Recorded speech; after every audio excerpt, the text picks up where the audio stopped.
रामकृष्ण हरी रामकृष्ण आई माझी आई रामकृष्ण हरी रामकृष्ण हरी माझी आई मला भेटली, मला बरं वाटलं. रामकृष्ण हरी विठ्ठल केशवा गोविंद माधवा हा नामस्मरणाचा जो बाजार आहे, नामाचा बाजार, तो या ठिकाणी आम्ही बसलोय. चाले हे शरीर कोणाची या सत्ता आणि कोण बोलविता हरिविन. त्याप्रमाणे शाळा झाली की आपला उरलेला जो वेळ आहे दिवसातनं तास 2 तास आपल्या इकडे याचं रामकृष्ण हरी करायचं.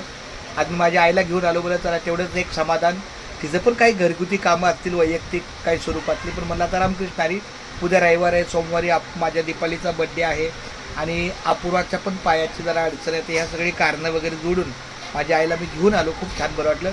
माझ्या आईने आता मला माझ्यासाठी माझ्या आशीर्वादाला तुझं सारखा आशीर्वाद राहू दे माझ्यासाठी. असं पुरीचं जरी कारण असलं तरी मला घरी वडीलधारी कोणतरी गरजेचं आहे. असं आता मी भाग्यवान होतो की आईचा जीव जाईपर्यंत मला आई सोडून नाही गेली. म्हणजे मीच आईला सोडलं नाही किंवा मीच आईपासून लांब नाही राहिलो. त्यामुळं काय मला असं वाटतं नेहमी हा म्हणजे आई पाहिजे नाही. आई मीच आईपाशी होतो, मीच आईपासून लांब नाही गेलो.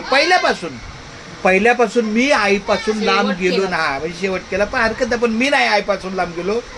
तर अशा पद्धतीने आपलं रामकृष्ण हरी खूप बरं वाटलं आहे.